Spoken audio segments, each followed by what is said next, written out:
Hello दोस्तों, सोचो कभी क्या हो अगर आपका पहला प्यार जिसे आप जी जान से चाहते हो और वो अपने करियर और प्यार दो में से करियर को पहले चुने पर फिर भी वो प्यार को न भूले जिसे वो चाहती है। क्या आपको कभी ऐसा करना पड़ा है? कमेंट में जरूर बताएं। इसी तरह की मूवी लाया हूँ फर्स्ट लव। मूवी शुरू होती है के और ग्रेग अल्ब्राइट से, जिनका छोटा सा परिवार है जो अपने दो बेटों के साथ एक संतोषजनक जीवन जीते हैं। पर 2008 में आई मंदी ने सब कुछ बिगाड़ दिया। ग्रेग को जहां वो नौकरी करता था वहां से उसे निकाल दिया जाता है। इस मंदी ने बहुत लोगों के घर को बर्बाद कर दिया था, जहां ग्रेग भी उनमें से एक था। अब चूंकि ग्रेग अब 40 साल की एज में है, जहां उन्हें नई नौकरी ढूंढना जो है उसी में संतुष्ट रहना और जीवन के नए तरीके को नेविगेट करना मुश्किल था। इसी बीच में उसके जवान बेटे जिम को उसके स्कूल की लड़की एन से प्यार हो जाता है और कम से कम बातचीत करने की कोशिश से दोनों के कोमल रिश्ते जल्द ही संबंध की भावना के साथ आगे बढ़ने लगते हैं। वहीं दूसरी तरफ के अपनी चाची आयरीन की देखभाल करने के लिए अपनी जिम्मेदारी के साथ संघर्ष करती है, जबकि ग्रेग एक नौकरी खोजने के लिए संघर्ष करता है जो उसके एक्सपर्टीज के स्तर के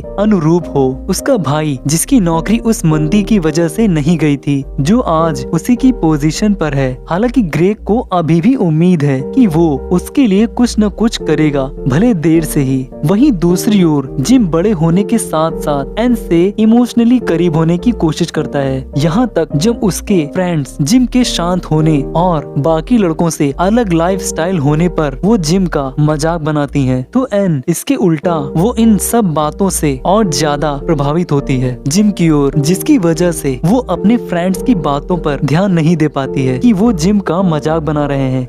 के लिए उसकी चाची आयरीन उसके रिलेशन का एक सोर्स है, जो एक लौती है जिसे वो बनाए रखने का प्रयास करती हैं। वहीं के इस बात से बिल्कुल भी खुश नहीं थी कि अब बैंकिंग सेक्टर में ग्रेग की महत्वाकांक्षाएं टूट गई हैं और इसलिए वो अपने जॉब प्रोफाइल के बारे में साथियों से झूठ बोलता है, जबकि वो अपनी भावनात्मक दूरी के बीच अपनी भावना को खोजने के लिए टीनेज लाइफ के नए चरण में होते हैं, जहां दोनों टाइम साथ स्पेंड करते हैं। हालांकि तब तक वो दोनों चाहे तो एक दूसरे को कंपनी दे सकते हैं। हालांकि जीवन के उस इम्पोर्टेंट स्टेज में एम्बिशन मेन हो जाते हैं और एन की माँ भी उसे यही सलाह देती है कि वो एक लड़के की खातिर वो अपना ध्यान उस पर न दे, क्योंकि उनकी सलाह उनकी वर्षों की समझ जिनसे वो खुद गुजर चुकी हैं, जो कुछ खुद के पछतावे भी बताती हैं, ताकि एन को उन कंडीशन से ना गुजरना पड़े जिनसे वो खुद गुजरी हैं। अपनी माँ की बातों को सुनने के बाद एन आगे की पढ़ाई के लिए न्यूयॉर्क जाने के लिए बात करती है। जिम बिना किसी चिंता के उसकी बातों को मान लेता है, पर इसके बावजूद वो एक दूसरे का साथ कभी नहीं छोड़ेंगे। पर शायद ये बात उसे अटका हुआ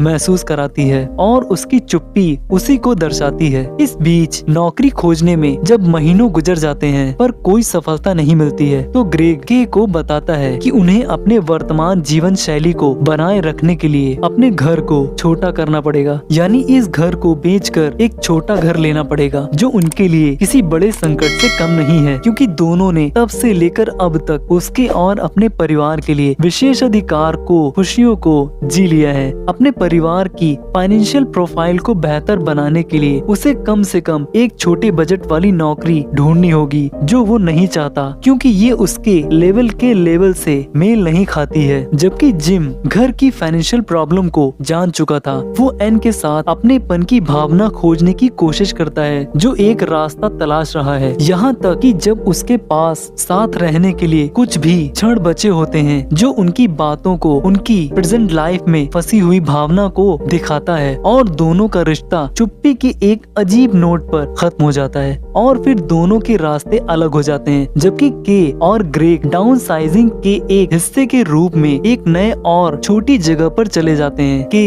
इस नए तरीके से जीने के लिए संघर्ष करती है, जहां आनंद पर अस्तित्व को प्रायोरिटी दी जाती है। वहीं दूसरी तरफ जिम अपनी पढ़ाई के लिए बाहर चला जाता है, जहां जाकर वो एक नई पहचान बनाना चाहता है और फिर अपने 2 साल के नए एक्सपीरियंस के बारे में बताने के लिए वो अपने होम टाउन लौटता है और फिर से एन से मिलता है, जो अब उसी की तरह यंग हो गई थी, और दोनों अपने एक्सपीरियंस को एक दूसरे से शेयर करते हैं, जो एक दूसरे को उनके द्वारा शेयर किए गए पास्ट के लिए माफ करते हैं और फिर एक नए पाए गए प्यार की तरह फिर से इंटीमेसी की तलाश करते हैं। जबकि एन और जिम एक साथ एक रिश्ते में वापस आ जाते हैं। के और ग्रेग अभी भी अपने नए डाउन साइड जिंदगी के साथ शांति बनाने के लिए स्ट्रगल करते हैं। एक सही नौकरी न मिलने के वर्षों के बाद ग्रेग अपने सोफे पर शांत बैठा रहता है और किसी भी आकार या रूप में अपने परिवार के खर्चों को कंट्रोल में रखने के लिए वो कहीं भी नहीं जाता है और सोफे पर बैठकर टीवी देखता रहता है। पर के आने पर फाइनेंशियल की बातों को लेकर दोनों में बहस हो जाती है। इधर दौड़ते वक्त जिम के सीने में अचानक दर्द उठता है और वो हॉस्पिटलाइज्ड किया जाता है, जहां डॉक्टर उसके लंग्स में प्रॉब्लम बताते हैं। के और Greg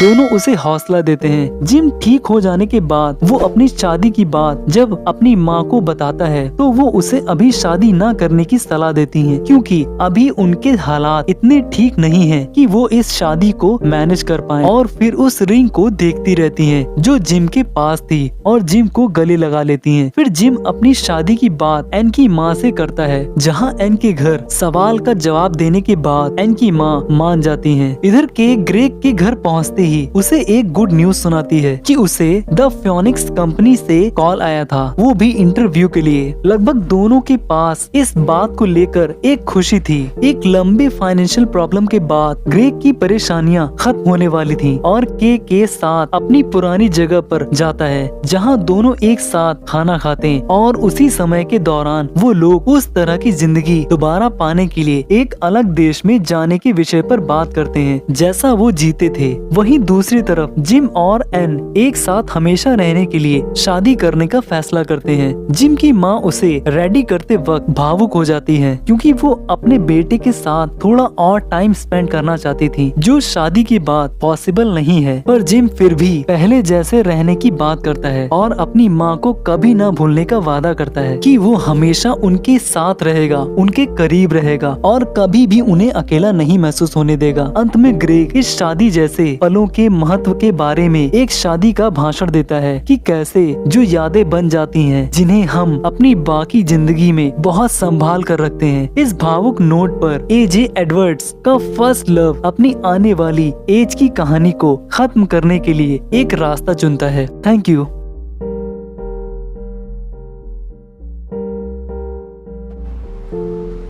You don't have to walk home from school anymore.